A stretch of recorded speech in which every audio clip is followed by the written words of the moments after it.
So I was just kind of exploring, like, where did all of these weird fetishes I have come from? And then I remembered being 13 years old and watching the music video for Everybody by the Backstreet Boys.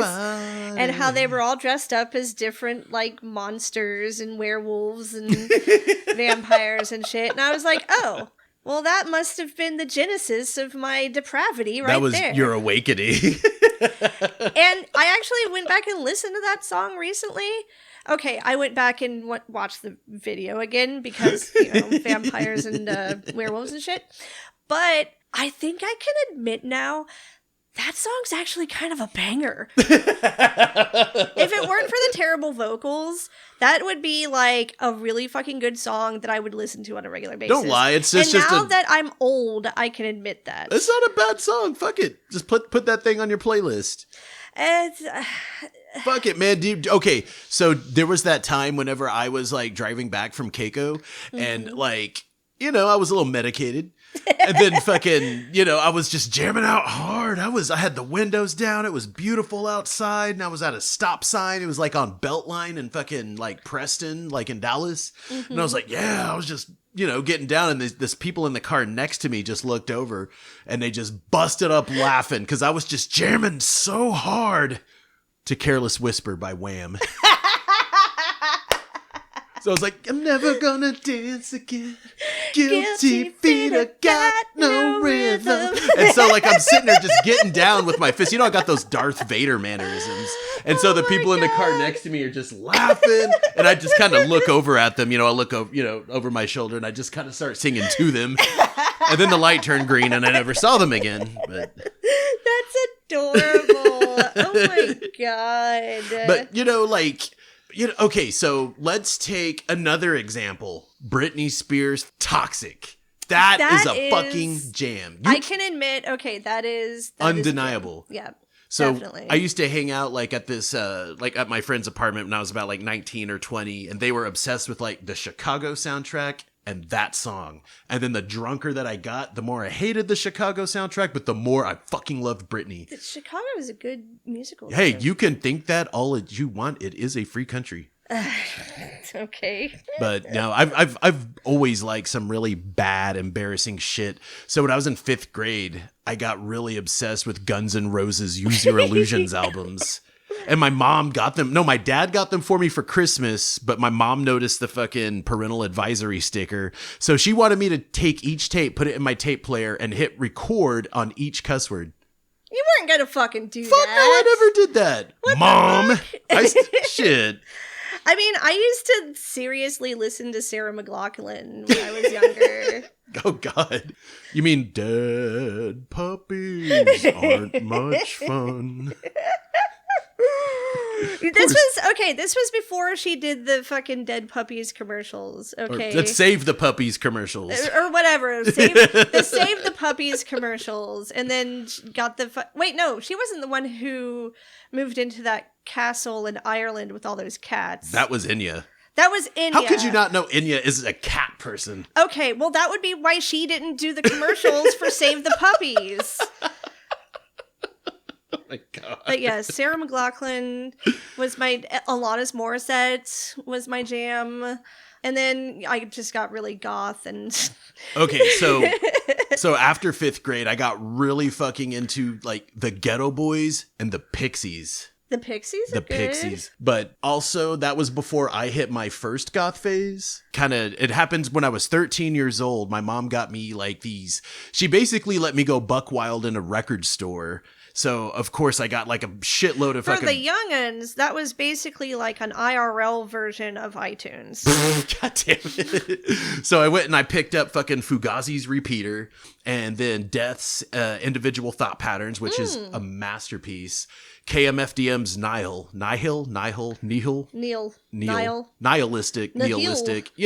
and then I got Korn's first album. Oh my God. I used to listen to so much fucking Korn. What was that stuff you like? And then it sounds like someone tickles him for a second. He's like, he goes like, stop it. Why did we think that was cool? Because we were 13. Well, you were like 11 when that came out. Yeah, I thought Korn was like, okay, so when we were 13 years old and nobody else sounded like Korn, you're like, yeah, this is fucking awesome. And then kind of like the Deftones were there and you're like, oh yeah, they kind of, it's like, yeah, you see, and this is what I'm saying. We're at the age now where I will not make fun of you for liking the Deftones. And see, now a lot of people are starting to be like, actually, Deftones is pretty cool and so is Korn and blah, blah, blah. It's kind of like disco.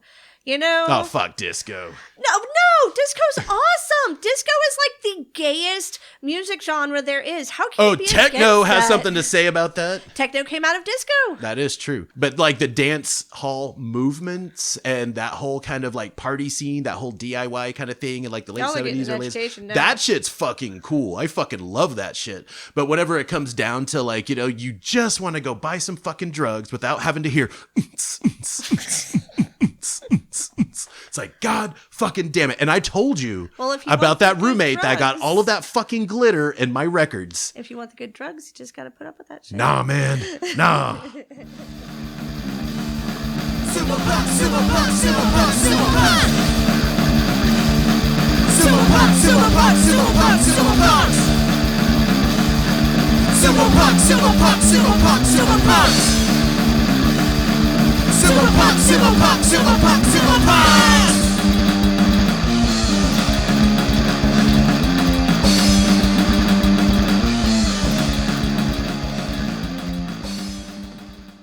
Kurowashi, Oklahoma Shushin, Sumo Punx Obea. Saburina, New York Shushin, Sumo Punx Obea. Korezo Sumo Punx. That was fucking hard. That was hard. We had to dry run that a few times before Christ, we got it. We must have sat here for like half an hour just practicing that little bit. And getting the translations and everything just God. right. Even the rhythm. We had to get the rhythm right. Yes. So that those Yobadashi rhythm. Those Yobadashis, man, that's no joke. That's some heavy duty shit they gotta do. I bet people who actually speak Japanese though are gonna listen to this and be like, the fuck are these people doing? Like this fucking gaijin ass accents. The hell are y'all doing? Where's Mencken? Make Mencken listen to us. Hey, this is his stable. He'll tell us if we're like just horribly slopping it. So we mentioned Mencken, who is one of the founders of Honu Sumo Club in San Diego, because this episode is all about Honu Sumo and the upcoming SoCal Sumo Open and just all kinds of other stuff. We had such a great conversation with JJ and Christina. Oh my God. I love those two.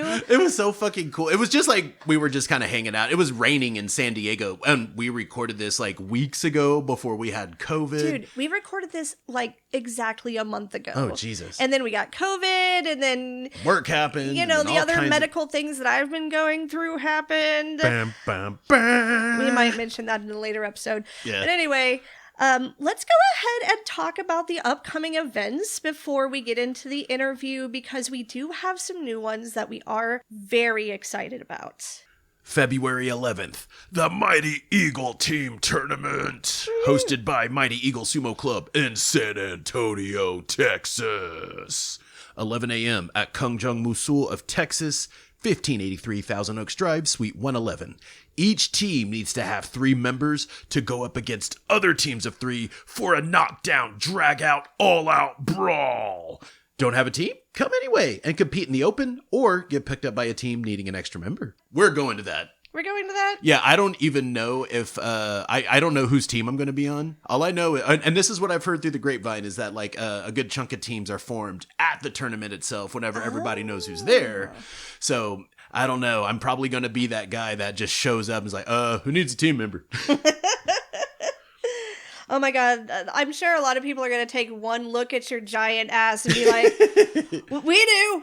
Unless they know me, they're like, God, did you get any better since the Consulate's Cup? Dude, if they watch the video from that demo that you guys did at the fucking Otaku Food Festival or whatever, they'll see how much you've improved. Oh, well, even Jean-Jacques was saying like, oh, Matt Jim, you're doing so well. I don't know what the hell he sounds like. He sounds like he's an American guy that lives in Hawaii. He sounds like a surfer. Okay, well, he has a really fucking French name. It's John Jacks. It's just spelled Jacques. I know. I don't. What does a Hawaiian accent sound like? It's like, what up, bro? It's like, what's up, dude, let's go catch some curls. I don't fucking know.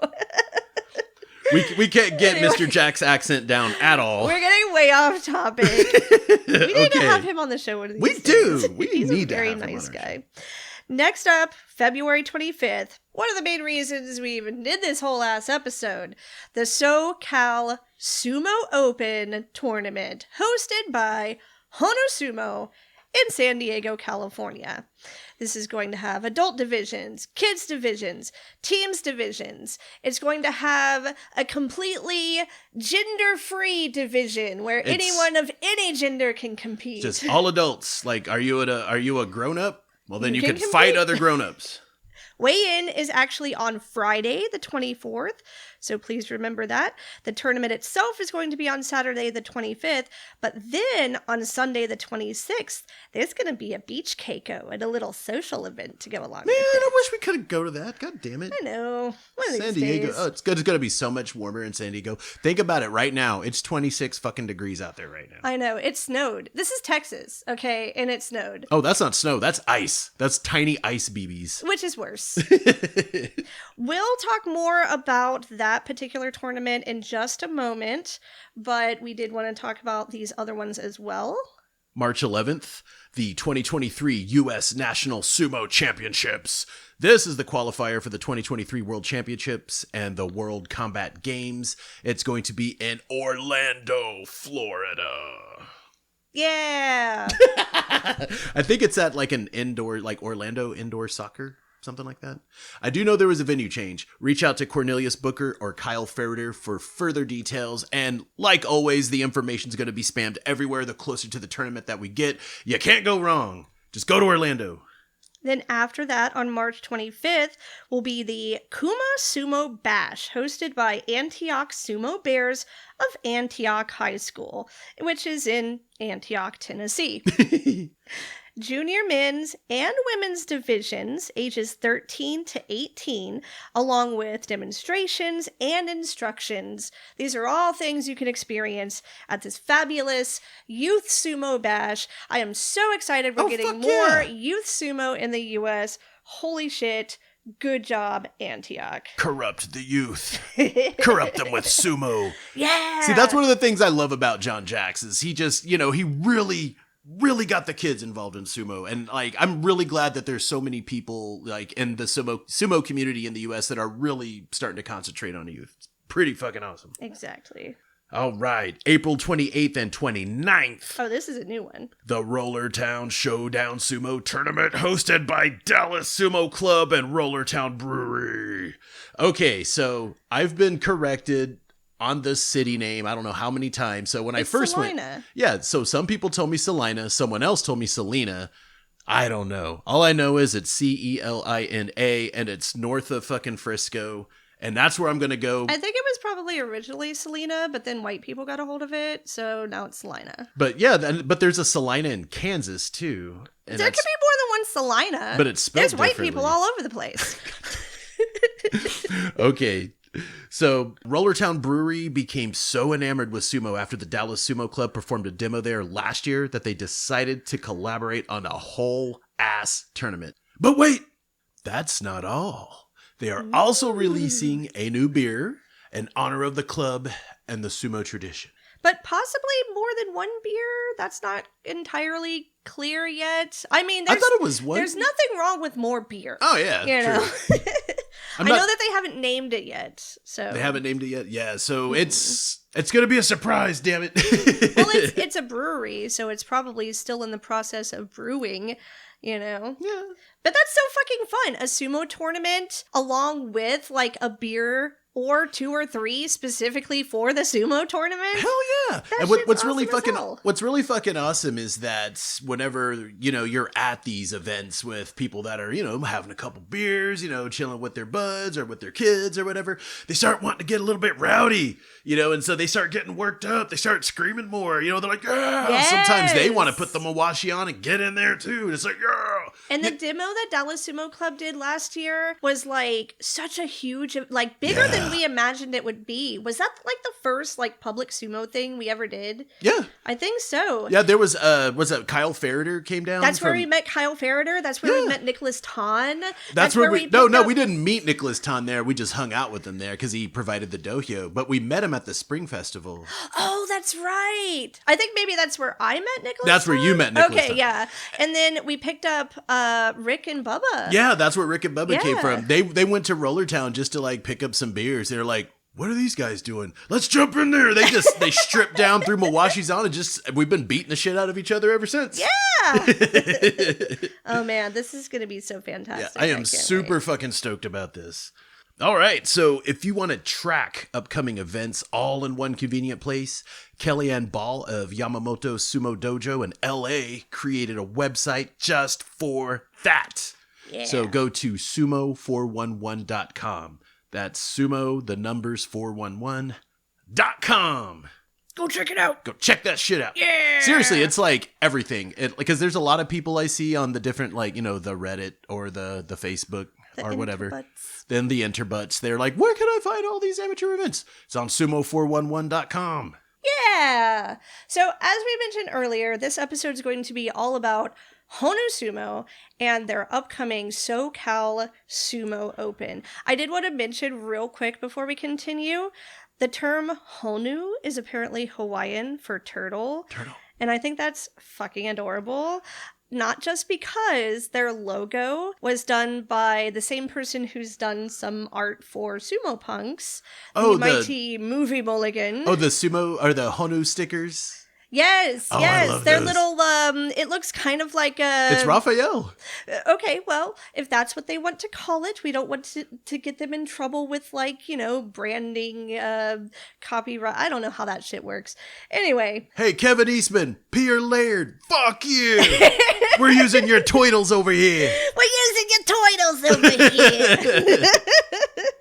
Anyway, it's got a cool turtle who may or may not be a ninja, as well as a rikishi. I just think that's really fucking cute. I fucking love it. I got several of them, and I put them on several things. He did. There's Honu turtles all over our place. That's my favorite. My favorite one. The red one. That's my guy. That's who I was. The red turtle guy? Yeah, when we played Turtles when I was a kid, I was the red turtle guy. I liked the red turtle guy when I was a kid, too. See, this is why we click so much. But specifically about the SoCal Sumo Open, we did want to reiterate some points.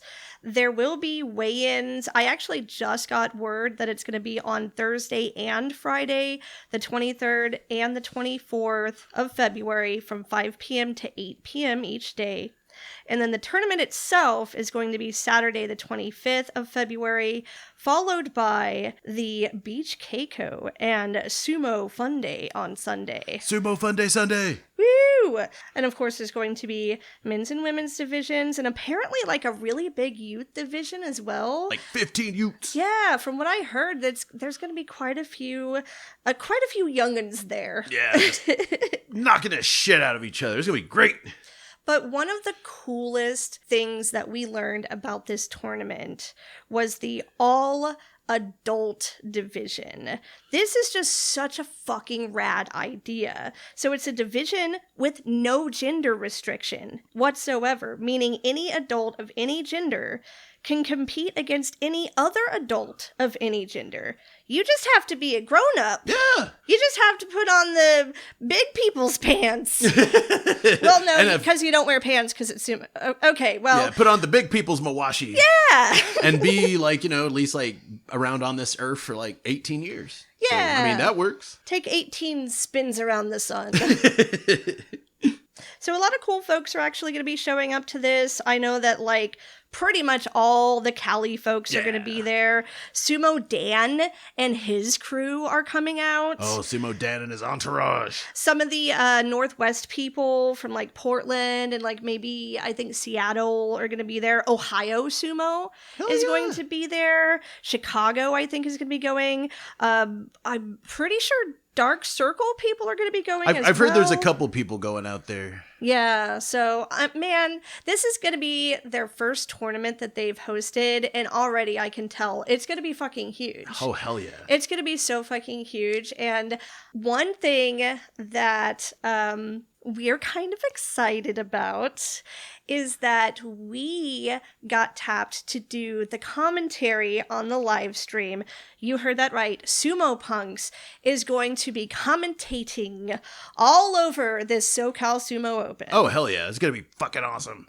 So that's going to be streamed on their YouTube channel, which is Maximum Effort. So basically, if you're a Deadpool fan, you've heard that term before. Maximum Effort Studios. Yes. And we will, of course, be putting a link to that in the description for this episode so you can find it easily, as well as links to their social media. Yeah, we're going to be spamming that shit the closer it gets to the date. So. Oh, fuck yeah. I'm very excited for this. Yeah, it's going to be fucking awesome. We might invite some other people to even do commentary with us. I mean, the more the merrier, right? Yeah. Doing this kind of stuff is so fun, and I'm always excited to get more chances to do it. I just love, like, we just have a crew. We wake up, like, way too early and, drink a bunch of coffee and then just watch people on the other side of the world or other side of the country just smack each other's meat. Fucking great. I love it.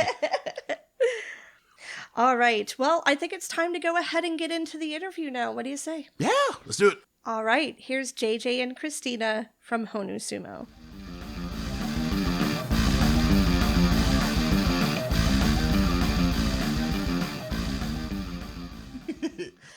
All right, guys, thank you so much for joining us. We have here today JJ Jones and Christina Griffin Jones from Honu Sumo San Diego, two of the three founding members of Honu. How are you guys doing today?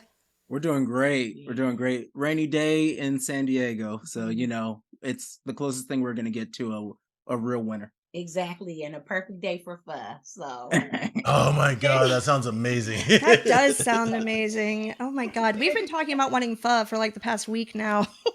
You got to do it. You got to treat yourself. We're like 3 times a week. Yeah. Really? Yeah. Now that's an addiction. That's a pho addiction. We like to have fun. Yeah. We used to have this spot like in Plano, Texas called Saigon Street that was like it was so the good. best pho, and then it just shut down. They have this fake vegan beef. It was so good. We had no idea, like, because they were like, oh yeah, like you wanted vegan pho. We're like, yeah, and they said try our vegan beef. It's totally amazing. I thought they messed up and brought us like real meat for a second. Yeah, kind of like, and then the server comes up. She's like, it's good, ain't it? I'm like, I think you might have accidentally given us room. And she goes, no. She was like, take another bite and take a look. I'm like, oh my god. Where do you guys like to get pho in San Diego? Go ahead. So we go to the original pho restaurant of San Diego called Pho Hoi. It's been around since we were just talking to the owner a few nights ago, and it was like somewhere in the 80s, somewhere along those lines, like the early 80s, maybe end of the 70s. It has a disco ball. It used to have a disco ball and a stage for like club dancing. It was hilarious. We love it. That's awesome. And when we go, because we go there so much, the convenience of like them just being like, I'm not even going to give you menus. I know what you want. We're just like, number 1 for JJ, number 10 for me, Thai tea. JJ gets the salted plum drink. Yeah, the salted plum drink. Yeah. And the coffee too. Oh yeah, the Vietnamese coffee. I love Vietnamese coffee.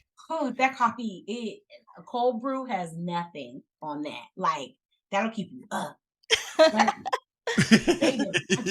There's a good vegan one in San Diego too called Pho on Fifth. It's over in Hillcrest, and they make like a full vegan pho. The broth, I don't understand how it tastes so beefy.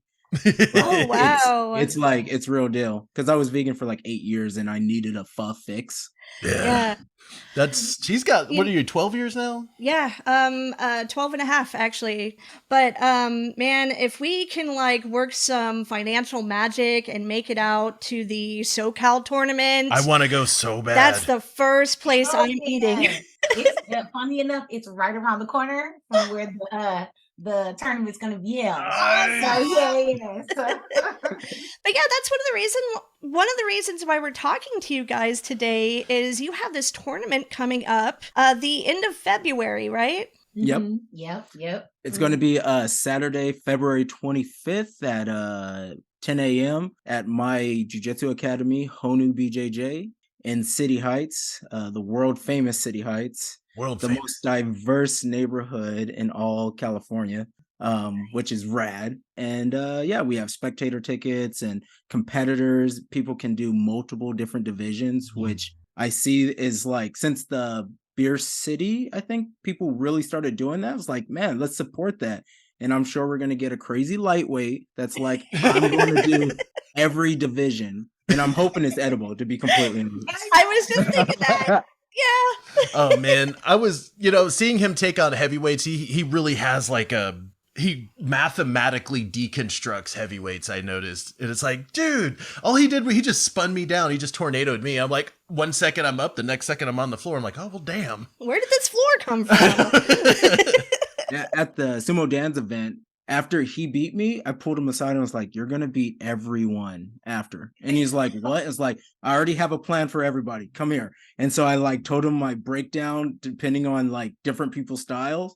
And man, God, I wish I was that fast, because he's so fast that he can just do them. Everything that I told him to do, he just did. It's crazy. See, not only does he have this like immense athletic ability, but clearly he's a smart kid too. Yeah, that tactical mind. Yeah. And that's one of the things that I love about the sumo community is that, we're always lifting each other up. We want to see each other succeed.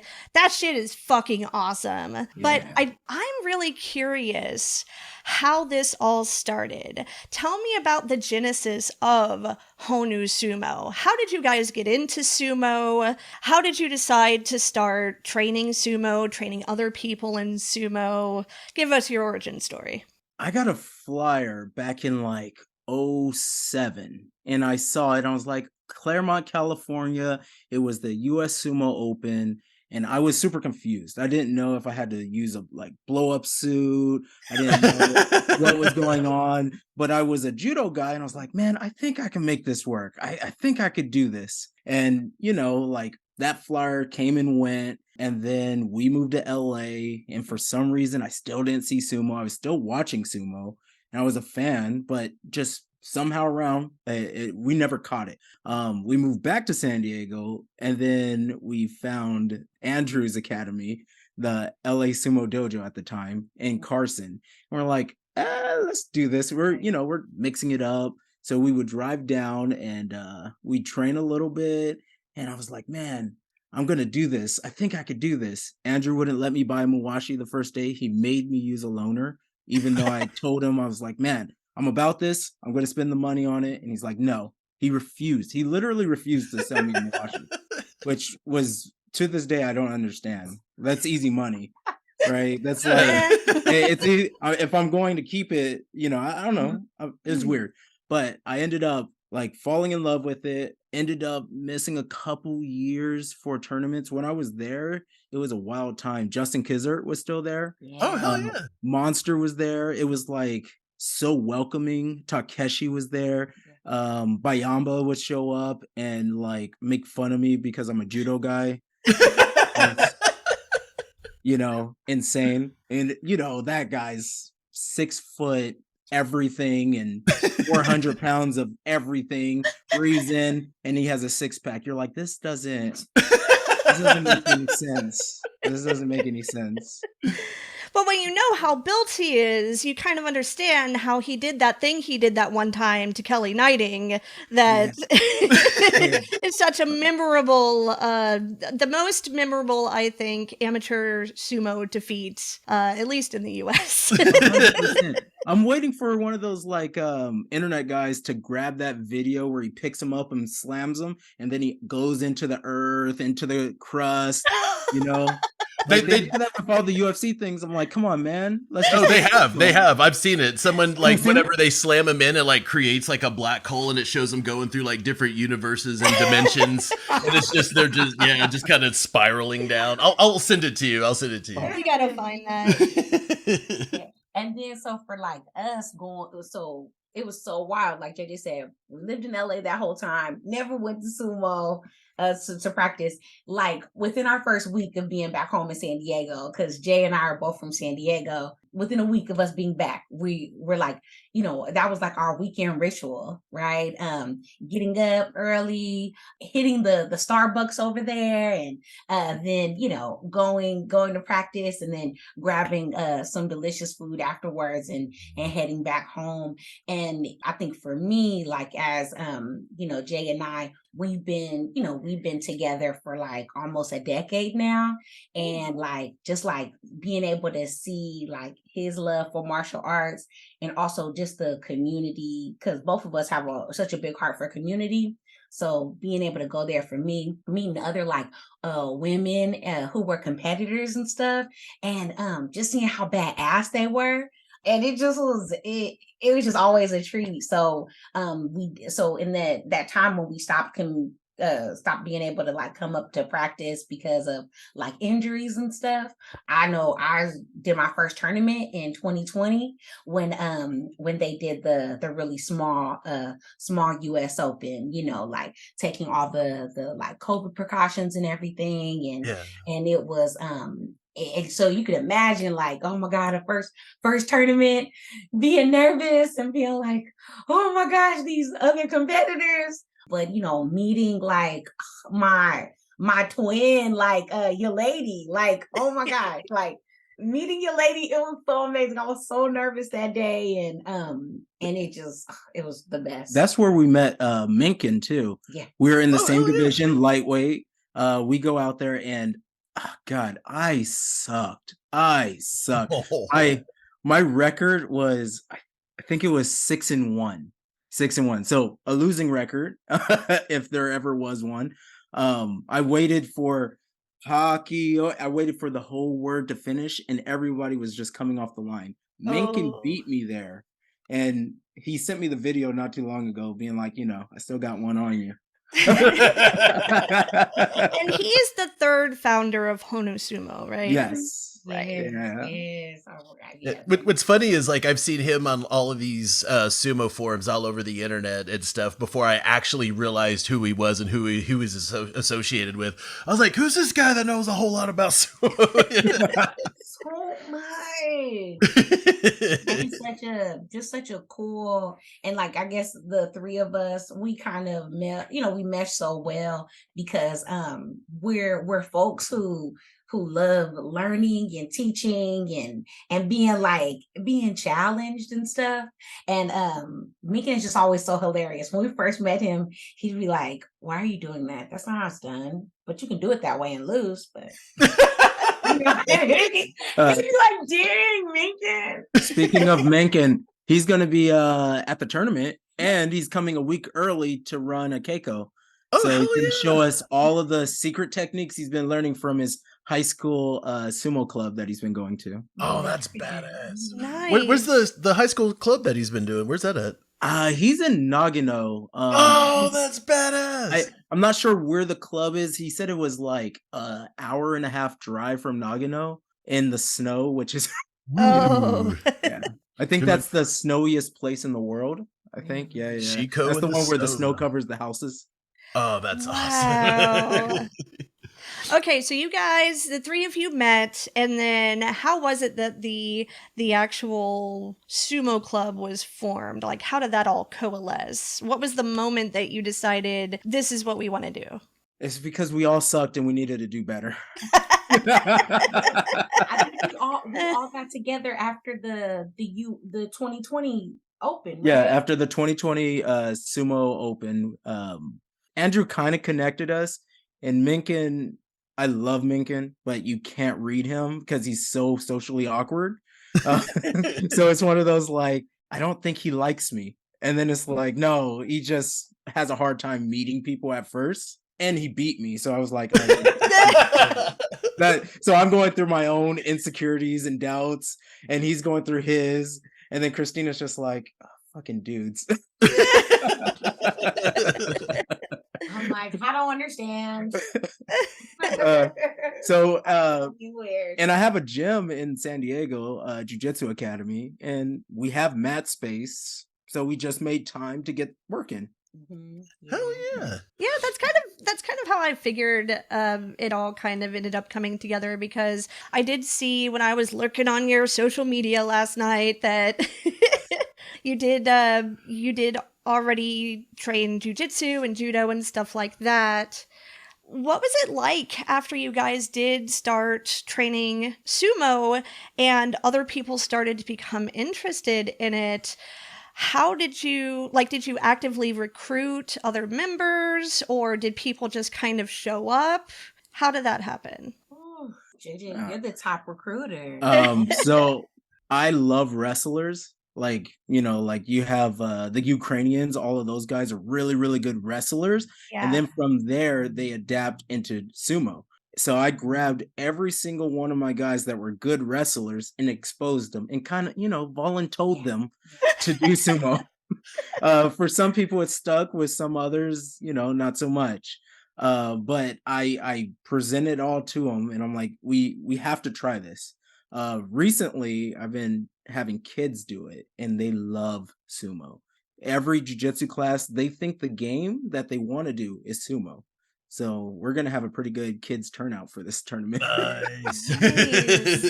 Like so much, just so much like for the other clubs and other places, appreciation for JJ. Like, I mean, really just it becomes like this whole like recruitment strategy, right? Really getting people to feel comfortable. A lot of folks, right, they automatically think, oh man, I'm too little, or I'm too small, or I'm not big enough to do sumo, or like, and yeah, just because of all the really, I think mean, nasty things that like society puts out about The like body people in shaming. fat bodies. Yeah, Yeah. it's like, but when we train with Yama, and all the pros and like top amateurs, these folks are doing cardio. We're stretching, we're moving, we're comfortable, and we're pushing ourselves. And but I think for a lot of people, it's it's a sport that just really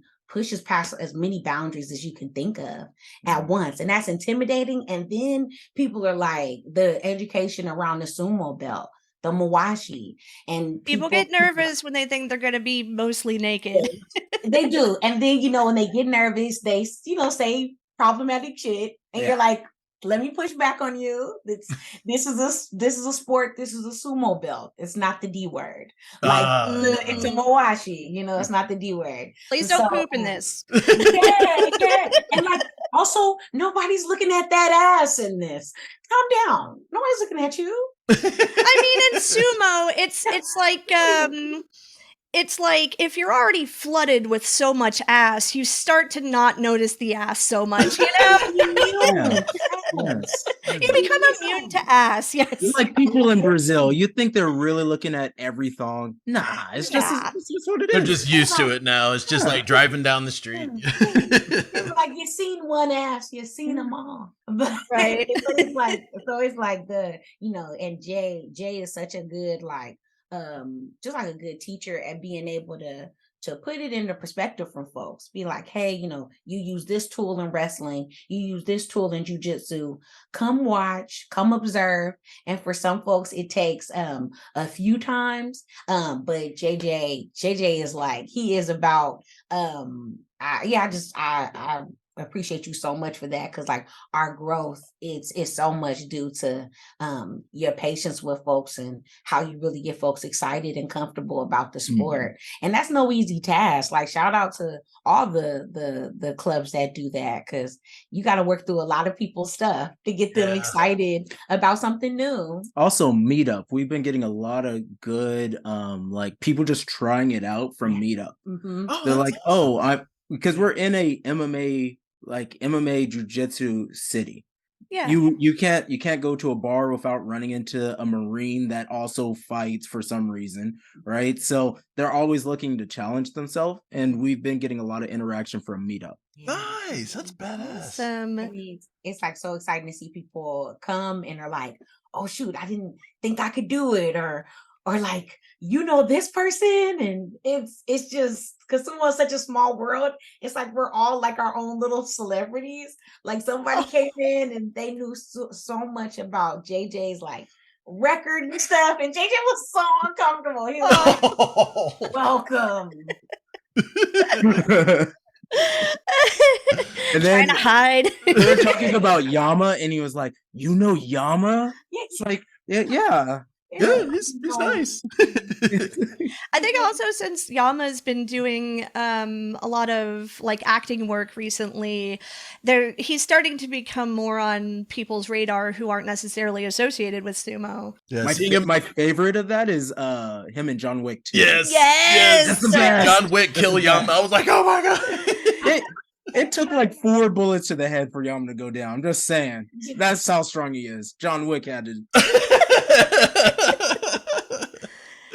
So with training kids, that's something I really want to do. I want to, go back to the res and teach sumo, to kids. So have there been any like challenges with getting kids to just want to try sumo?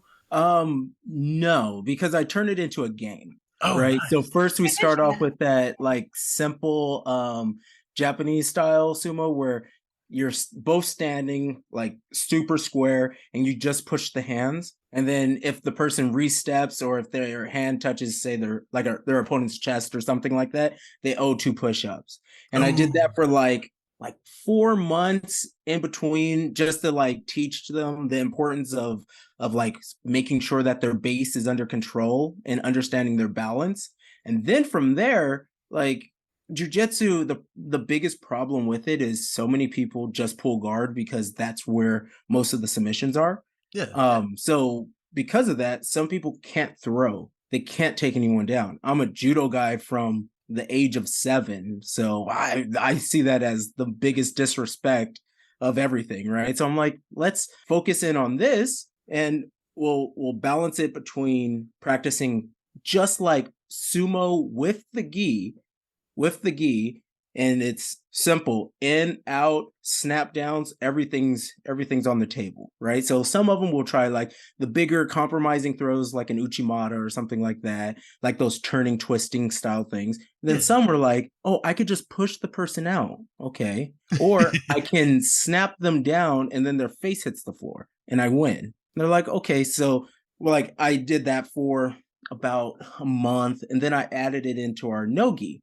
And in no-gi, it was nice and simple, basically push out, snap downs, pulling down on the head so they can get like a hinka, basically, super simple things. Some of the kids are pushers, some are thrusters, like that they kind of figure their lives out.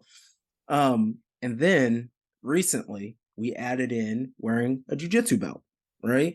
The mawashi is a tough sell. So that's the last thing that you do. But they'll all wear their belt. And then some of them are like, oh, I get to wear a higher rank belt. Oh, awesome. And so they start fighting for just the opportunity to wear a green belt. They're like, oh, this is awesome.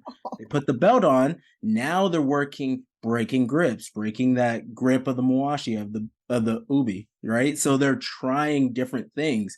And then at the end, you put it all together. So it has to be like a fun thing for them. And the best part about sumo is it's only like 20 seconds, unless you're me, and then you'll get a 5-minute round. But it's pretty simple, right? Push, make the person touch the ground. Some of them are really good at that. They'll go like a Russian 2-on-1 and they'll just drag the person's hand to the ground. They're like, no. See, because I've been wanting to try to figure out how to teach kids. I think I get too stuck in my own head about it. I keep thinking, oh, what's a good pedagogical methodology in order to teach children? I'm like, I just got to figure out my rhythm, I guess. But you got to trick them into thinking they like it first. Exactly. That's it. right? Because I was thinking is like if I work with because there's where I'm from, kids are really into football, basketball, and wrestling. Yes. And so like with like football, basketball, and wrestling, you know, I could like that's something I could work with. You know, I know how to work with that, but again, it's the D word with the Yes. Mawashi, Yes. you know. The trick is from those practices, just getting in to be the cross training coach, right? So football, they need to use their hands. Who does better hands than sumo wrestlers, right? Right. You know, like that's real talk. Yeah, and the tachi-ai. The tachi-ai, like really focusing in on the tachi-ai. And then my particular style of sumo, I'm big into pummeling and a bunch of that, right? So that adds in from the wrestling, right? And then they start seeing opportunities of like a Russian 2-on-1, like the going in for the Japanese throw, Ippon Seonage. I don't know what it's called in wrestling. I don't think I can actually say it. I don't think that's PC anymore. I know what you're talking about. Yeah. I'll be like, what? Yeah. You can't say that. You can't say that one anymore. There's a few terms you can't say. What do we say? A panzioi? Is that what it's? Yeah, ipponsoi. So Yeah, it's so that's one arm shoulder throw. That's what we call it in sumo. So that's what I'm sticking to from here. Perfect. I think that's like really awesome that you're getting kids involved because that's definitely the future. So with the children's division that you're having, you know, at the tournament coming up, have you had like a lot of kids sign up for it, or is it like a work in progress? Or we have roughly like 10 or so kids signed up. Unfortunately, I only have 2 divisions as of now. I have 7 and under, and then I have like a 13 and under, just so that we have, you know, fairness to it. I don't want to do weight divisions because I think that would make it less pure to the sumo part of it. You know what I mean? And to help us with some of the complications of the mawashi, we're getting in the Japanese Velcro mawashis. Oh, nice. So Menken's bringing a bunch of those from Japan over. So it's instead of us having to wrap them all the way around and then them freaking out in the middle of it, like, why am I doing this? It's super simple. Step in, Velcro, done. Nice. Yeah. Awesome. Yeah, Dallas Sumo Club has like a few like children's mawashi, so it's not like the ones where you have to fold them into fourths. It's you just kind of fold it in half, and it fits, it works. But I mean, it feels. I mean, for a kid, you know, I mean, like it's got some grip, but as an adult grabbing up, like, oh, that's too squishy. but it works for the kids. We have one of those. We call it our Joanna washi. Yeah, because we got to go inside the store. It's too soft. It's not right. But it's our last mawashi that we use when we have visitors, right? So we have a bunch of mawashis that are meant for loaner, and then we have this one. And everyone loves it because it's soft. Yeah. But a couple of things that I wanted to kind of like ask about, especially, with like organizing a tournament. What made you guys really want to push for kids, like a kids division? Kids are the future. They're literally the future.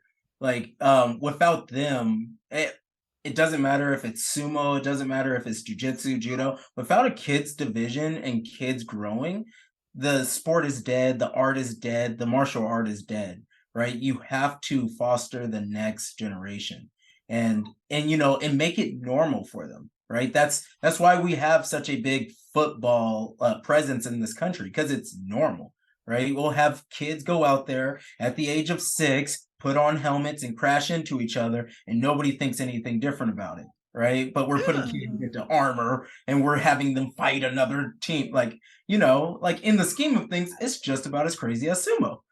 Yeah, true. And I definitely heard people say before, like, oh, we don't want to do that because, kids are annoying or whatever. And I understand people who, they'd rather not have kids around, but like, I'm glad to see more people in sumo who are trying to be more age inclusive, like you guys are. Like, a few of the clubs here in Texas have some younger members. There's like a whole high school team in Tennessee now. Yes, The Antioch Sumo Bears. Oh my God. I'm super stoked about that. Like, there's some of the motivations, right? I saw them. I'm like, man, they're doing it, and that's exclusive. And I really like Nat. That guy's really rad. He's a dope dude. We met him at the World Games. Yeah. Oh, Yeah. hell yeah. Oh, awesome. Yeah. Yeah, we got I got to fight him at the Houston tournament. Just a totally cool guy. We That went was his first tournament, right? yeah, yeah. So with you and do you feel like when you teach sumo to people that are lightweights, do you feel kind of like it's like a different sport than, whenever you see people doing like heavyweights doing sumo? Yeah, it's I think the right answer is they're both the same, but it's not the factual answer, right? It's like in reality, you'll see like a guy like the Ukrainians, right? The lightweight Ukrainians. And all of those guys, their tachi is almost non-existent, and it's really a lot of wrestling from the outside, right? A lot of like almost shots and hip hinge shots. And after Worlds, I was like, man, I need to practice like best practices for lightweight. So that's what it was all focused on: best practices, and just being able to utilize the fact that the game is different. Now, there are some throws. I've been trying to get a couple heavyweight throws, and my body literally can't do it. I don't have enough mass for it. So you need that mass to turn the person, right? Like Jose Galindo, he does that belly to belly twisting throw. I can't do it. I literally can't do it. I've tried so many times, but the dimensions of my body doesn't match up. And even if we're both lightweights, roughly the same size, you get a little extra power from that extension of the belly, right? And that gives you that ability to bring their bodies over that fulcrum. But because of that, I do have to respect the different lightweight styles. So I've been working some stuff, some anti like Ukrainian under wrestling techniques. Edible has a good like almost variation of it, and it's good to practice with him or compete against him because he'll give you that same mentality, that same approach, and you kind of have to approach him the same way as the guy from Egypt. Oh yeah. That double under, fighting from that double under and like literally cranking them back up, right? Because that hip hinge was the issue. But you don't see that in heavyweight. That position doesn't exist because then it's Hinka, right? there's too much weight over the belly line. That's an easy snap down. In lightweight, that snap downs, the guy's got good balance. It's almost non-existent. Yeah, I've kind of noticed that the heavier folks, especially ones I kind of tend to like overcompensate, lean forward too much, like it's easy, pull down, snap downs. But now that I'm thinking about it, I don't really see that a whole lot in lightweight.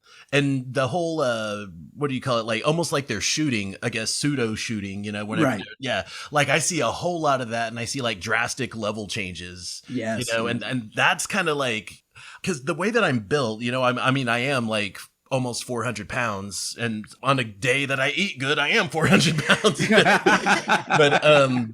but the rest of my frame, it's like I look at myself in the mirror and it's like my limbs are like, pretty thin, and then like I got these bird legs, I got these bony like obby arms. Yes, long arms so and legs. Long. You need to be throwing those hands like Eric.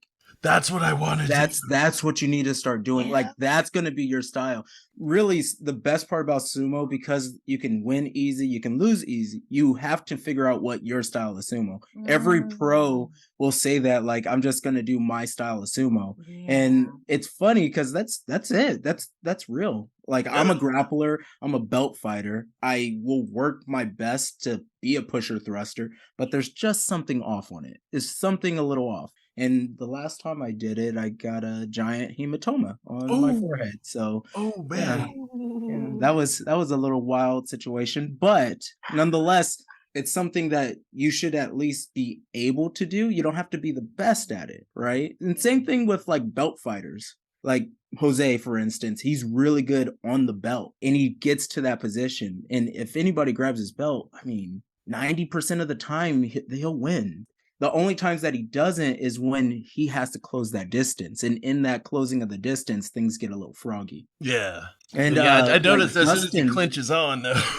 Like Justin has a really good snap down, and he's always like working the balance of a lightweight. So lightweights come in because we're coming in low, and he's always snapping down until the person, like by instinct, has to posture back up. And then that's where he really thrives, especially with the 3-point contact of his tachiai. Oh yeah, you're talking about Kizzert, right? Yes. Yeah. I was about to say is like he really has like that weight sensing thing, you know, going on for him. Because when I fought him for the first time, it was like he tried to move me just to push me just to see if he could, and he was like, enough of this, and then just Sakui Nage, and that was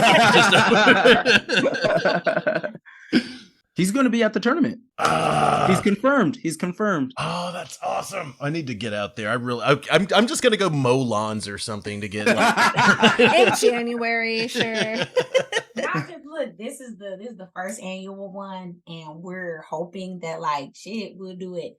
And this is next year we're gonna do it again. Like, so it's plenty of time for you like to win the lotto and stuff. You know?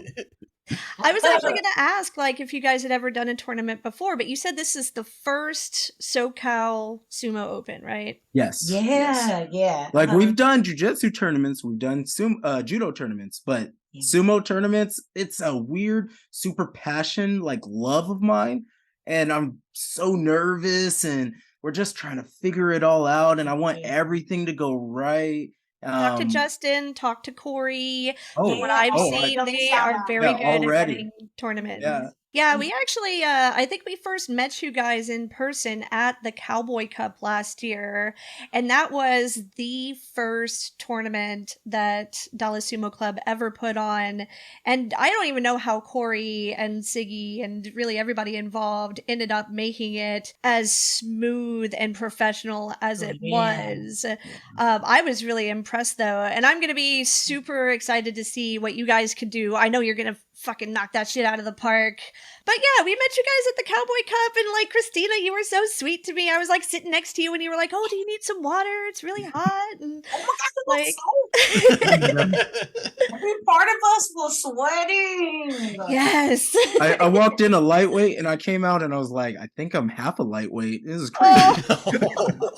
Wild. It was wild. But that's that sumo community love, it's like everybody has like a lot of love and respect for the sport, and it's like some cool ass hardworking folks, hardworking, radical, fun folks a part of it, and it just shows like everybody who just reaches out and is excited to come to San Diego. So it's kind of like, and the added pressure to it is like it's a competition and like a family reunion, and like you don't want your family to like leave San Diego like, oh, Christina and JJ didn't do anything for us, but we know no one would ever do that.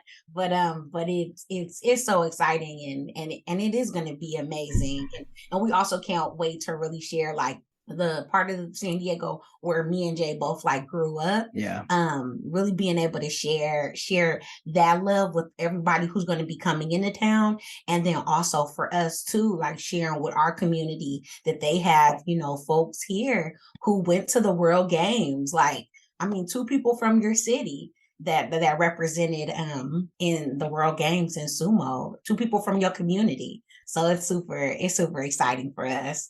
We're gonna like every auntie we can think of is gonna be there. Oh, hell yeah. And gasping at the butts, like auntie, you're gonna be numb to the butts soon. Get it out. Speaking of the butts, I want to just say. Yeah, please say. I'm a huge fan of Sumo Dan. Huge fan. But we are not requiring people to go butts out. Yeah. All right. Okay. If you've seen his recent post, he's talking about panty free and panties for me. So now we have options. We have options in the eyes of Sumo Dan. Okay, good. at the event. Yeah. And then like, of course, wearing what will make you the most comfortable as a competitor. We have the we have the women's division, and we also for the first time we have an all adults division that we thought was just really important to put in, because like, one, for like opportunities, right, to more opportunities to win, right? Yeah. So I'm really looking forward to going toe to toe with JJ. We'll see who wins. We'll see who wins, baby. Hell yeah. Now, Nice. statistically, he wins all the time, but I don't know. It could be the luck of the ring. I don't know. No, I know And what you mean. yeah. And also like just our overall, just like love and commitment for the sport, and wanting, our sumo club is really big, like all the sumo clubs are, about, wherever somebody is, their gender expression journey. If there's somebody who also likes to, compete with folks from other genders, whatever, we want folks to know that you don't have to be to participate in the all adults one. You can be a person that's trying to, win more, or if maybe you don't feel comfortable participating in the men's or the women's one. But yeah, just who we really want to encourage everybody to try out for the all adults, because I also hope like Edibo does the all adults, so maybe I can go against him. Just Maybe toss you him might around. ask me, but I'm really trying to wear that as a badge of honor. Like, do you know Edible beat my ass? So and so we definitely want like and like also being competitors ourselves. You fly out somewhere and you really want to give yourself as many opportunities as you can to compete. And so Yeah. that's what we want. We want people to have like as many opportunities to go for that championship, and we also want people to feel comfortable and excited in whichever division they're going in. So I'm really excited about the all adults. And for folks listening, right, being a queer person, that's not a prerequisite, right, for going to the all Exactly. adult. Like, everyone can be in it. That's just our Honu Sumo commitment to, if you're excited about sumo, come out, try it, right? And and just be ready. Just be ready when you get in the dojo to bring it. And so Hell yeah. And we're I'm really honestly excited not about that. surprised that's going to be part of the tournament because, as I said, I was kind of stalking your Instagram last night. Stop. And I was seeing all this stuff about, like, you guys clearly care about people and inclusion and have done so much to support a lot of marginalized communities, the queer community, the unhoused community. And I was just sitting there like, oh my God, these are kind of our people, I'm connect. Yeah, that But kind of actually is a great segue into the next question that I had. Kind of more for you, Christina, yeah, because you did mention like, body positivity yeah, and combating fat shaming and stuff like that. What is typically the response from people, especially if they don't know you, when yeah, they find out that you do sumo? yeah. Do you get a lot Mhm. of those questions about like, body type? Yeah. And besides that specific, what do people think? How do you kind of combat these stigmas about body type and body shape when it comes to sumo? Yeah, so when I do tell people that I do sumo, immediately, because it's like women and femme folks in like a world that hates people in fat bodies. When people say you're not fat, you're supposed to take it as a compliment. So people are like, but you're not fat. I don't understand. And so it's just like, so immediately it goes into like a education and like an invitation to having a talk about, how do we make this world a safer place for fat people and people in fat bodies, and to give somebody a chance, right, to have that time to be with themselves in the way that they're really hard on themselves for not being skinny. the folks who dominate in sumo. I'm always like, hey, it's different body types, and I'm also very transparent about my weight, right? Like when I first started competing, I was in between like 195 and like 195 and like 190, and then I've been able to go into other weight classes, like lower weight classes. And it's for me, it's been a journey as somebody who, struggled with disordered eating and stuff, and like not liking my body, and not because of anything I think people I love have told me, but just because of what you see in magazines, and definitely what we're programmed to believe a beautiful body looks like. So, I don't know, this sport, it really has helped me like look inside myself and really challenge ideas of fat phobia and beliefs of fat phobia and fat shaming and body shaming that live in me and will always live in me. But it just is a sport that just helps me just challenge and continue to push back and like love myself more, and also invite other people to be in a sport that you really can chart kind of your own destiny. I love also that, like, the selling of our shirts and stuff, it was really big for us that no matter how big the size is, that the shirts were the same cost because of the fat tax, the Yeah. fact that people and designers say, well, this garment is going to cost extra because it's extra fabric. And it's like, Yeah. whatever. So for me, this sport, the community, yes, but it's always something that's really just helping with my politics, and making my politics around beauty and attractability and what's possible. And like, I also credit JJ too, because he really helps me be like, Christina, we have to show up how we are in whatever spaces we're in. And he's never like, okay, that's not okay here. You got to be a different person in this space. He's like, nah, like, you are your values first, and then everybody else can get the fucking line. And so, Hell like, yes. Hell it's yes. always like, I think we grew up having to deal with that duality, right?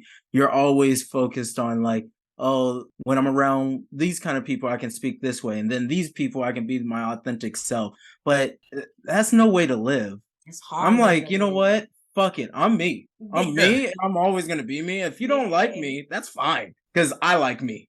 Yeah, and Yeah.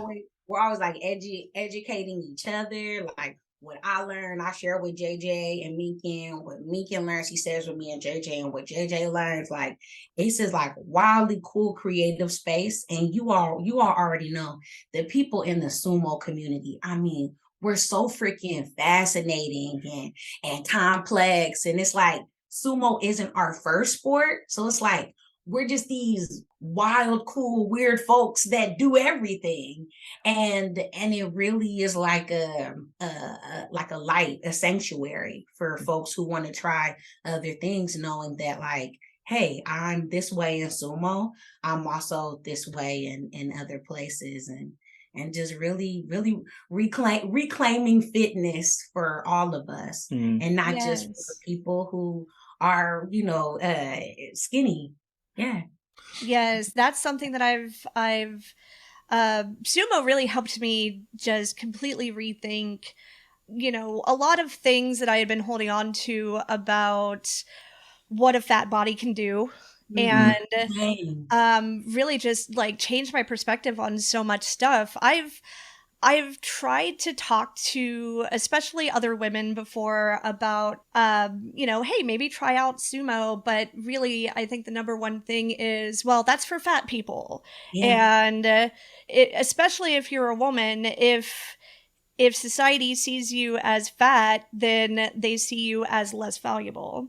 Yeah. And Yeah. so I've tried to Mhm. talk to men in sumo about this before, and they just kind of don't seem to get it, Yeah. but I think that is a big block for people, Mhm. for women and for femmes who otherwise might actually like it. And it'll be damn good at it. Yes! So True. good. I'm like, babe, can you move? Have you ever had to move a big ass TV? Not the plasma TVs, not like these an old fat school ass 90s TV. but Oh, these, and those projector screen ones. you got Yes. that thing on your hip and it scooted with all your might. I'm like, if you moved a dresser, a refrigerator, a TV, and also too how like, damn, like as like women in film, we get like docked points for being fucking strong. It's like, it's like, but I'm like, Because if it's you were considered able to- masculine. yeah. Well, I dare say, this is just me. Anybody that doesn't like a strong female, what the fuck is wrong with you? I know. What the fuck is wrong with you? Right? Seriously. You just want a pet. You don't want a partner. What the fuck is this? This isn't fucking Pokemon. You ain't catching I it. know. Fuck. DJ's he's always like, Christina, wait, he was like, I wouldn't want to be with you if you couldn't do that. And it's like, and it's so, it's all the things, and it's so funny how like, when you do talk to women in films about participating in the sport, and that's why I also again appreciate, I guess like our sumo club, and I think other ways that sumo clubs are really learning that we have to be with each other on really just challenging fat antagonism and because Yes. I was really lucky to have JJ as a support when I was going into a weight class underneath heavyweight, when I was going into middleweight, because I felt so conflicted and scared and worried that like, oh man, will those feelings when I used to like not those feelings from high school come back about me not being beautiful because I wasn't 100 pounds, and will I see myself ugly and stuff. And as me and Jay created like a healthy plan for me to be able to go down that weight class, and a part of that plan was every day really staring at my fat antagonist thoughts and internalized fat phobia, and really being like, yo, we're dropping this weight class, not because I'm not a beautiful person. We're doing this for me to be able to compete, but like needing a community around me like that. And it's like, I still battle with like family members and other people who are like, Christina, why are you doing sumo? That, and it's like, I'm like, are we really doing that? We're doing this? Like, it's terrible. But I think that the fact that we're a sport and is filled with competitors in the community that are that know that that's the type of things that some of the folks who are going to be joining in the sport are going to be going up against. I like that we don't shy away from talking about that, because Yes. because it's important, and like women in films, they need to know and see us competing, know that we're strong, and know that like we're working around with those same shadows inside. But when we see each other, it makes everything that we feel about fat people in fat bodies, non-skinny folks, like it makes all that false. And that's so important for all of us, I think. Earlier, we were talking about the the tournament that you have. By the way, I really like that you're calling the division, for everybody, like all adults. We were like researching the like language birth of like, so at first we were going to call it intramural, but then come to find out like intramural was like created for like guy only sports. Oh, And intramural is like French or something for within the same walls. So it just wouldn't have made any sense. yeah. We were like, yo, we say in the kids is all the kids. So we were like, let's do all adults. And so That Perfect. works. yeah. That's like actually really awesome. But I really wanted to get to pro sumo. Yes. Pro sumo. You guys follow pro sumo. So, first question. Some people find this easy. Some people find it hard. Who are your favorite rikishi? Okay, all right. So it started off as Tokunoshi, but I am not Tokunoshi. I I know my body cannot be Tokunoshin. I mean, Tokunoshin can't be Tokunoshin right now, but that's I fine. know, poor That's guy. fine, right? He still has that upper body strength. It's just his Yeah. knees, you His know. knees are bad, but man, he's still got those abs and those I shoulders. It's know. ridiculous, and the thickest legs out of anybody. Right? He's so strong, but those damn knees, they've given up. Ura is a. I think I'm Ura. I want to say I'm Ura. Right? I'm not as fast as Ura, but I think we got the same tummy right now, which is pretty dope. But I think as a household, we are Takayasu. We are fans of Takayasu and his mom. It is. And his I mom. love his mom. That's my favorite. Yeah. Mama It's Yasu. like that. I'm all about the support of a sumo wrestler, and like I mean that type of support, that type of vibe. Yeah. So The little dance videos that she posts. Yeah, she's my favorite. The awkward pictures of him. I've also been watching a little bit of the lower division just because I'm trying to see who's going to come out from there. Oh yeah. There's that new judo guy that's coming out. He's his dad is Nigerian and his mom is Japanese. I can't remember his moniker, but he's so dope. I hope he can piece it together. He has a pretty good frame, so I think he could really put some mass on. Oh hell yeah!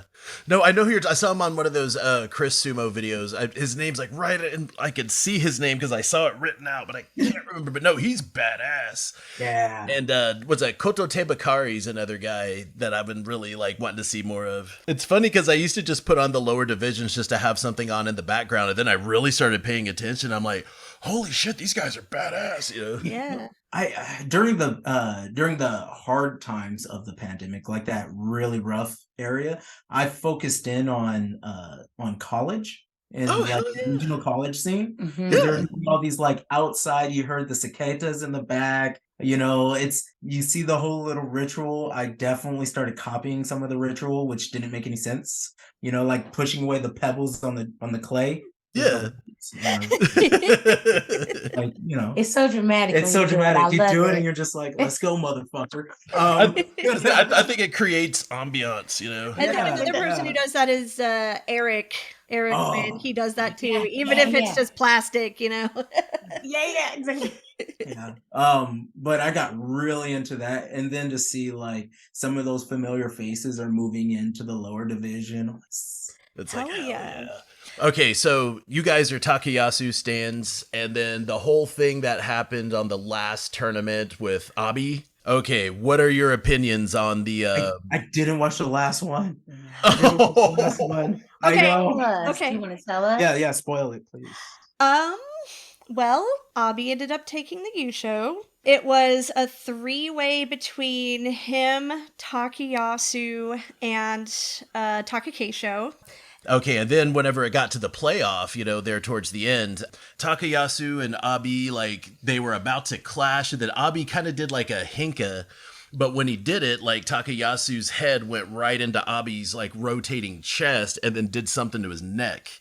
And so we kind of, like, collapsed, down for a second, like, oh, goddamn, this hurts. He was, like, on his hands and knees on the doyo, just kind of, you could tell he got his bell rung because he was, like, wobbling around. Even when they escorted him off the doyo and sat him down, like, next to it, he was still just kind of like, dizzy. And Abi was, like, trying to help him up. He's like, oh, my God, are you all right? You're right, And just... I don't think that was a hinka, though. Not that I have anything against the hinka. But because he did kind of like, shift off to, I think it was the left, but then he did also go for that grab on the back. But then I've also heard from other people, no, it wasn't actually his head or his neck, it was his toe. No, it was, I mean, his neck, his neck did get like wanged, but I think like the actual injury that they said was like, oh, well, it was a big toe injury. It's like, yeah, that looked a little bit different. But I've never looked like that after stubbing my big toe. But I've broken all of my toes, and my neck has never hurt from breaking toes. So. Oh wow. But there was a lot of people that were like super pissed off that like Abi maliciously was out to injure Takayasu, but that was like not, he moved on purpose. You know, he tried to do his hinka like on, or half But he hinka, didn't whatever. mean to like hurt him or anything. And Yeah. people get injured in sumo all the time. All the time. You know, and I think it's because so many people have been rooting for Takayasu, especially this year. Yes. And because he can't quite get to that point right that he there, needs to and get sometimes to. we get that Taimawashi out there just. Yeah. So I think that's what made people kind of channel all of their frustration with seeing this happen to Takayasu again and again and again toward Abi. Like, okay, you get to hold all of our disappointment and frustration. You're the villain now. I mean, if anything, we've learned. Like, anybody can win a usually. Yes. We especially learned that this year. Yeah, this year was fucking wacky. It was. Okay, what do you think about the Hinka? Because a lot of people hate it and don't think it should be a legal move. Okay, so me personally, I think everybody should do it. I don't care if Yokozunas do it. I think everybody should be able to do any move. And, you know, I feel that's so just validated right now. Like, there shouldn't be a hierarchy. There's ways to win, and you should always win, right? Yeah. Right? I want to see who's best, and there's no reason to take out a technique. And it's not their fault that you came out without understanding your own balance. Mm-hmm. Right? And that's what she always said. If you don't like it, then just get better at sumo. There it is. There it is. And once again, that's another one where JJ's going to get some hate mail for it. HonuSumo@gmail.com. Yeah.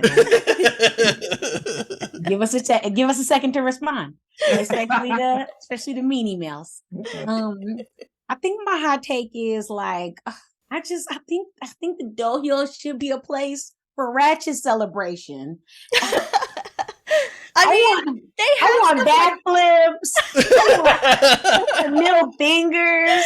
I want just that Hakuho, like. They do that in amateur sumo in some places. Like if you've ever seen Russian sumo, they've got pyrotechnics and like all kinds of crazy shit. Man, I was like, oh, I want entrance music and pyrotechnics, even though I'm only going to be in the dojo for 6 seconds. I still want it. Exactly. Okay, so what would your entrance song be? Say it's like pro wrestling, you know, and you get like an entrance song and you get the fireworks going off and everything. What would your intro song be? Intro song.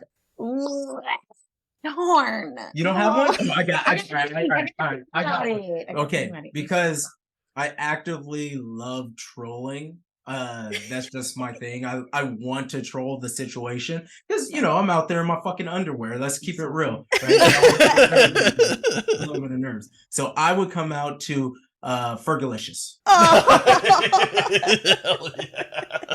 Right? And would you come out just straight face? Like, straight face. Or like Beyonce 4, right? Just and I'm like, let's go. And then people be like, the fuck is coming out here? Like, let's go. So I meet that, I counter it. Mine would be Hail Mary by Tupac. Okay. But then when I come in, I'm smiling. Aww. Because like already my headshot is gonna be like, so cutesy. And then they're like, oh my God, Hail Mary. And then I get in and I'm like, I love those like disparate juxtapositions like that. I live for that kind of shit. It's so amazing. There's this MMA fighter that I really like named Stamp Fairtex, and she's like what is it? Is it atom weight or whatever? Yeah, yeah, very very lightweight. But she comes out and like, you know, like wearing like schoolgirl Sailor Moon uniforms, and like she has little synchronized dances and stuff, and then she'll go kick someone's ass. She just beats the bricks off of these women. Mike Perry, God, he did one to like single ladies or something like that. No, Halo. It was Halo. And then, because they messed up the song, he wanted to come out to the Halo soundtrack from like the game. Yeah. Oh no. So he was like, oh it my came God. out, and it was Halo. And he's like, singing with it just like a psychopath, and he goes out and he wins. That's what I'm talking about. Awesome. That is That is badass. fucking Wild. awesome. I love people who have that kind of energy too. You know, who's like, okay, it's not what I wanted, but I'm gonna roll with it and I'm gonna make it my thing. especially you know how like some men can be, especially when in like combat sports and stuff. Yeah. They get kind of in their head about their own masculinity. That's just totally awesome. I did a super fight once, and I came out to the original Gundam theme song, Oh, Nice. nice. like the whole score, everything, and they're like, "The fuck is going on?" I think I would do It's for me. I think I would do the Evangelion theme song. Yes. I think that's the one I would do.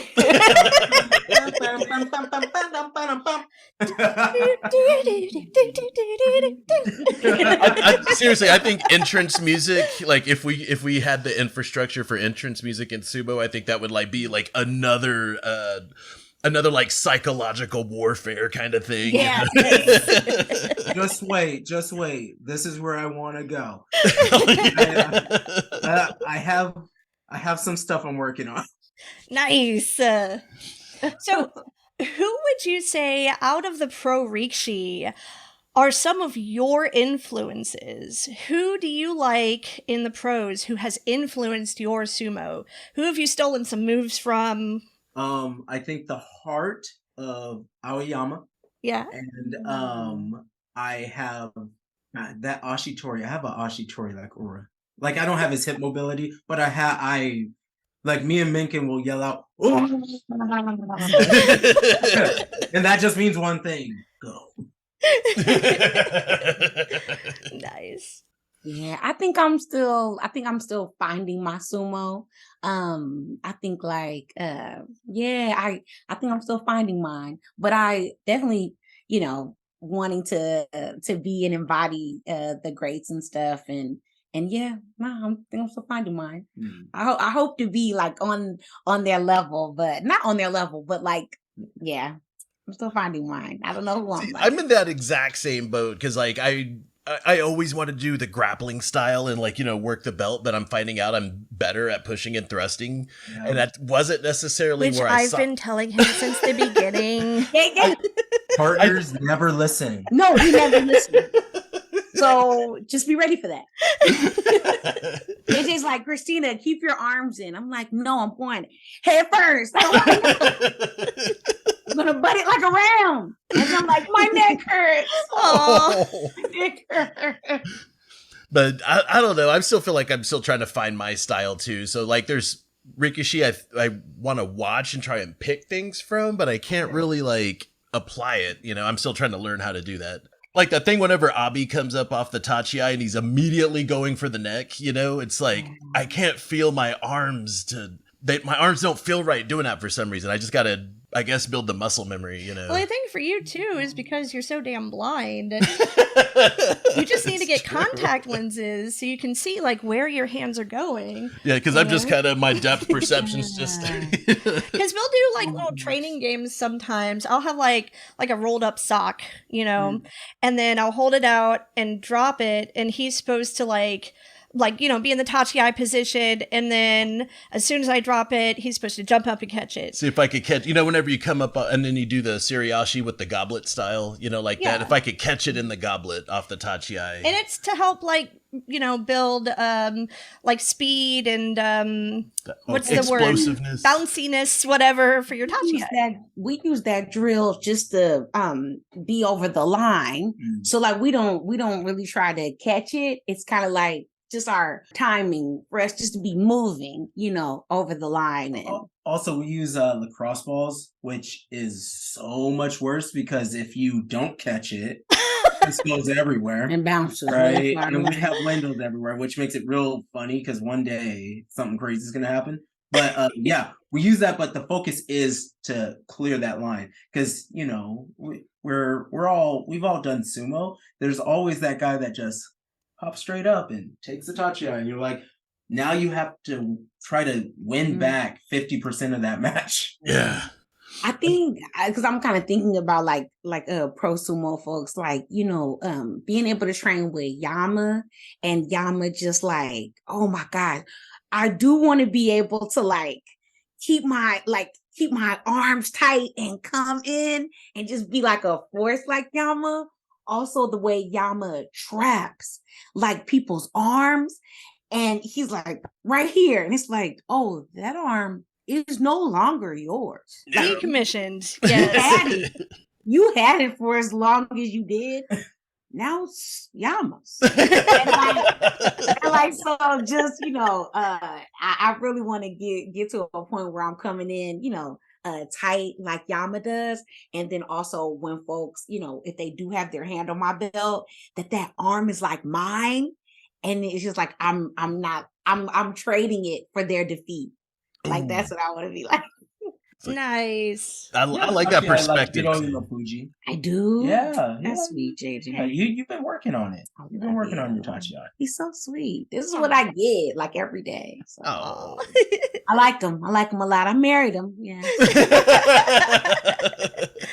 We're working on that. We're trying to save up some money. We're Also, but think about your entrance songs, because so for me and Jay, we had entrance songs at our wedding. I forgot what was yours again? Mine was the Luke Cage show. It was that song, like the main song of it. So that's awesome. Because it was kind of like piano-y. Yeah. It was just enough. And I think it was the Defunks that did it. Oh, Oh, it was so smooth. I can't remember the song I came out to because it was just so many moving parts. But the marriage song. What's our marriage song? Brand new by what's his name? I don't know. Rhymefest? No, yes, Rhymefest. Yeah. Rhymefest has a song called Brand New, and it's just so brand new. Aww. Yeah, and it was like an instrumental, and then followed up by what? Niggas in Paris. Niggas in Paris, yes.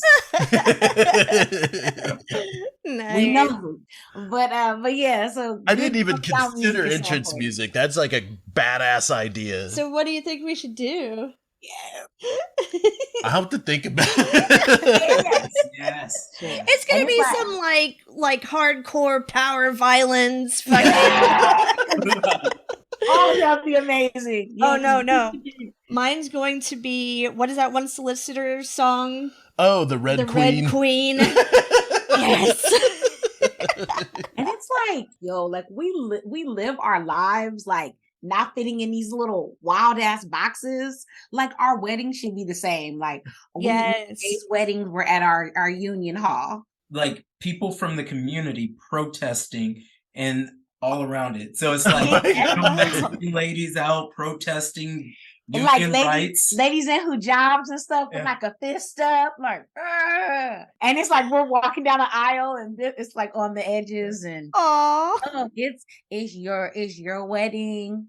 Y'all have fun with it. See, he's already got to experience that once. I've seen the pictures. It didn't really look like it was that big of a deal. Okay, so the first wedding that I went to, it was a long time ago. I married this woman because she needed health insurance. The insurance.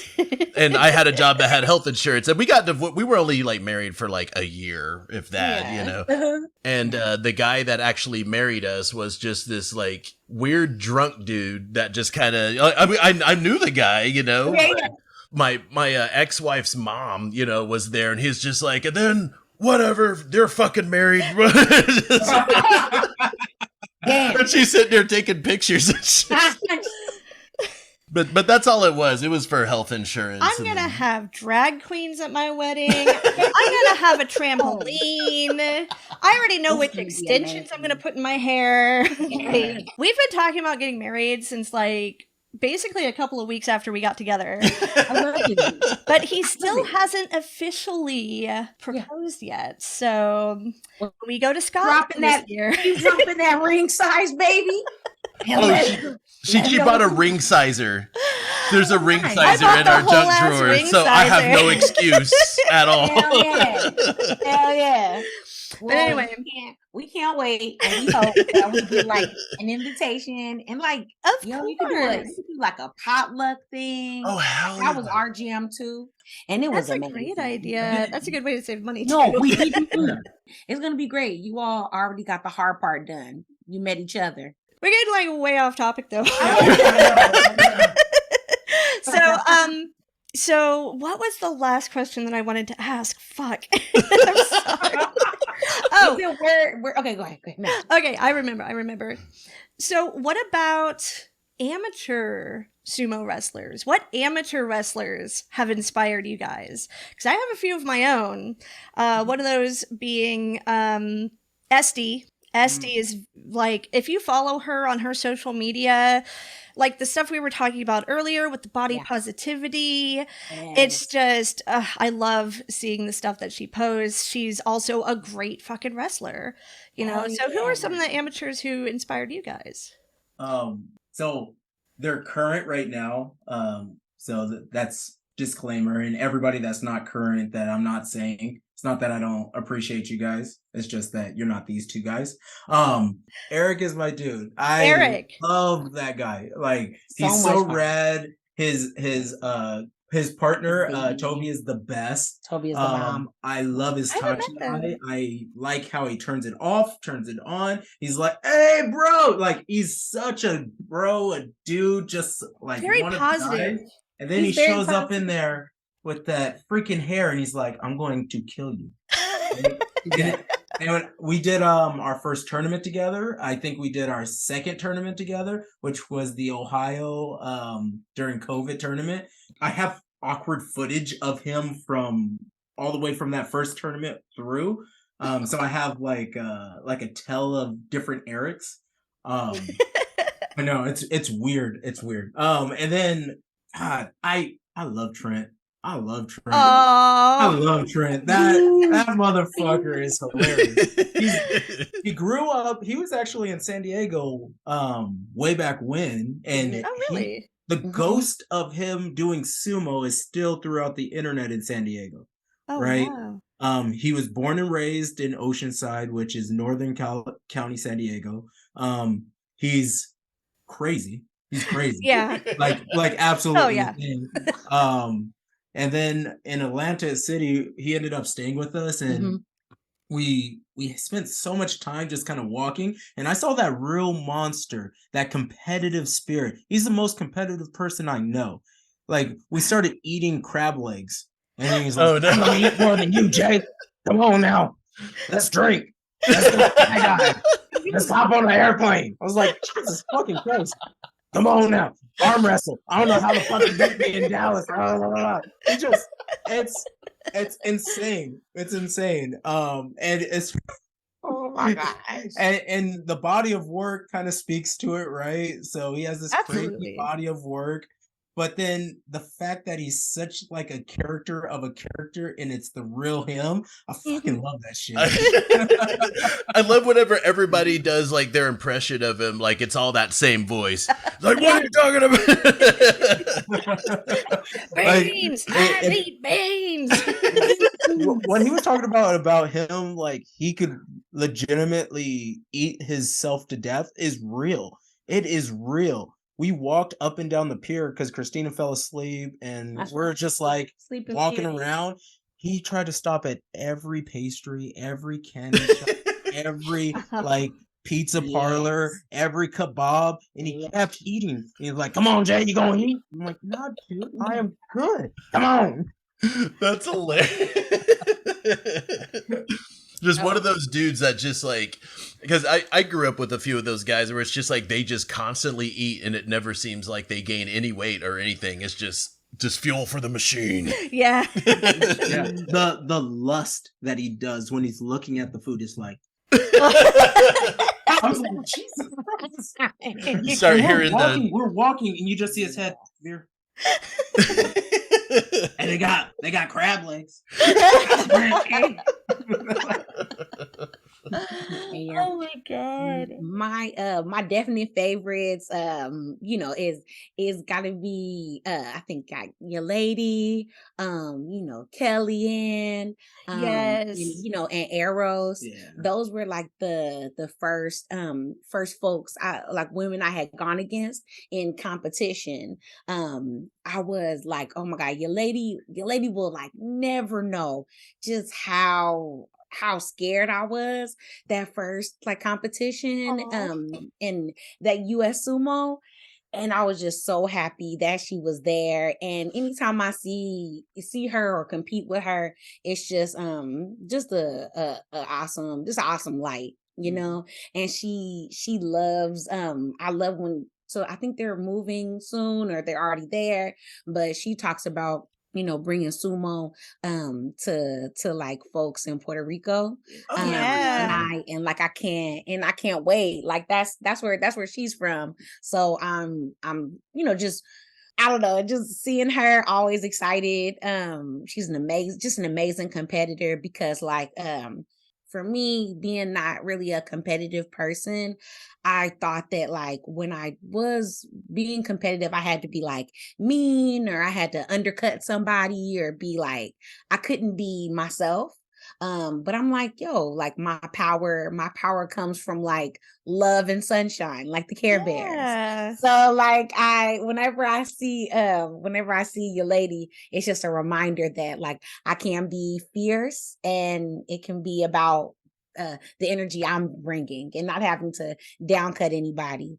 And like Kellyanne is just so amazing, so smart, so strong, and also is someone who can like look at your game and be like, this is what you need to do differently, and show what she's working on.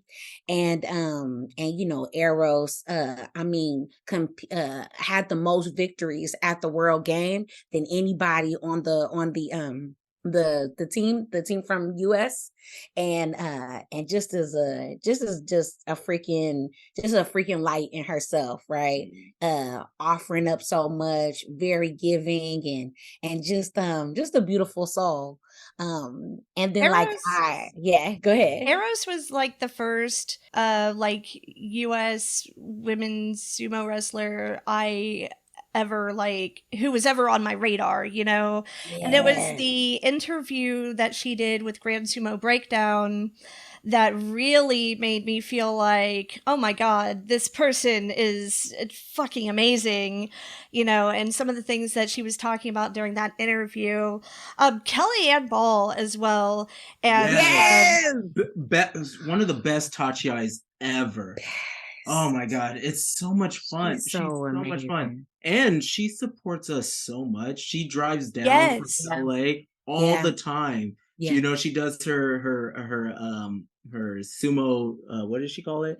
Her dojo hopping or something Is along that what those you lines. called it? Yeah, and I'm like, oh, it's the best. It's the best. Also, we always get burgers afterwards, and I Oh, hell love yeah. No, burgers. her and Brenda have been very supportive of us, especially supportive Yes. of Matt, you know, when he's been going through some tough times. And honestly, like Christina, you have been such an inspiration to me as well. I love. Like I love the positive attitude. I just after the Cowboy Cup, you know, that first time that I really met you and realized, oh, this person's a part of amateur sumo in the US. Oh, that's cool. And then, like, watching you actually do your thing, Mhm. that was, I think, the point where I was like, you know what?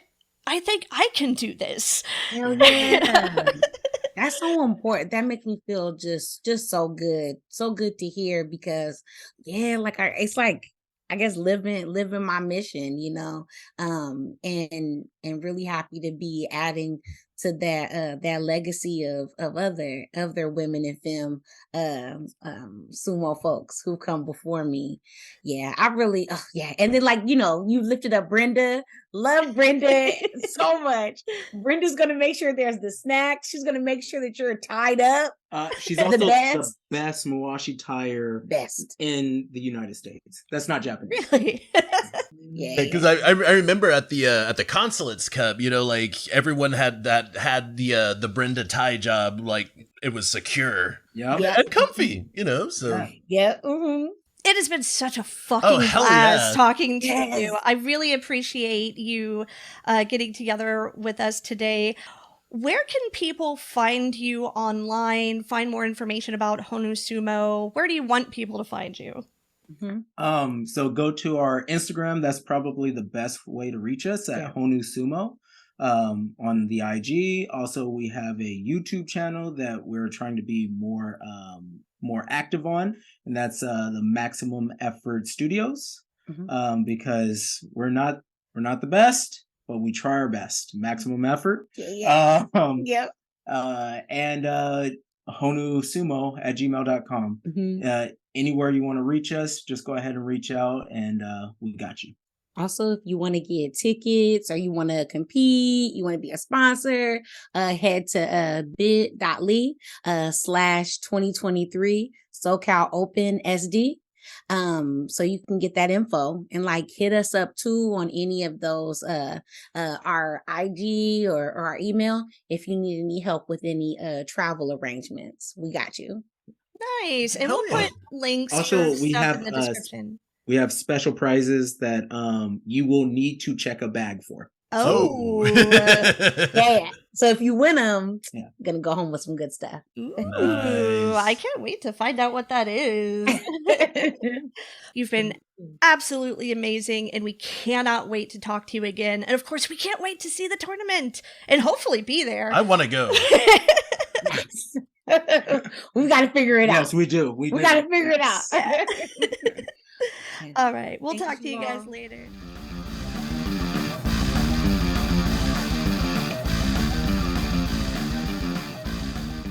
Those guys are so sweet. That was so fun. It was just like we were just hanging out. Time was you just flying by when we had this interview. Like, doing the editing recently for this episode just, like, brought up so many happy memories from, like, a month ago when we originally fucking recorded it.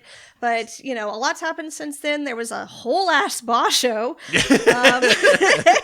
And then we got COVID, and Yeah. then some other just wacky stuff from out of the blue kind of happened. So Yeah, but that's okay.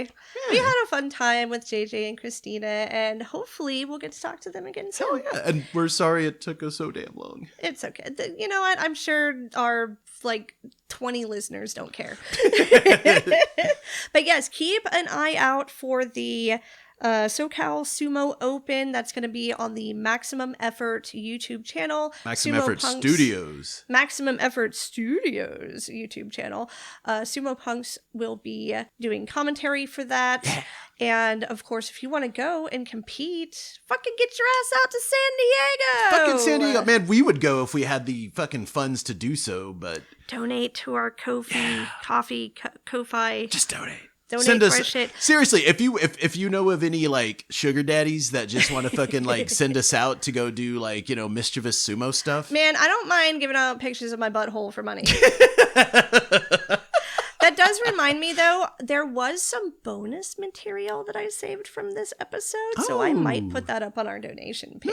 Nice. You want some extra content? You want some extra shit from Sumo Punx? You want a Ferrari? I don't know. What was that, Anna Nicole Smith? You like my body? I don't know. Oh my God. Whatever. Find us on the social media. We're all over the place. It's Punx with an X. If you're looking for us on Twitter, it's Punx Sumo, because I fucked up the Twitter. Of course, we have a Redbubble store. So we got some t-shirt designs on there. You don't have to get a t-shirt. You can get a sticker. You can get a mug. Maybe. Don't we have shower curtains on there?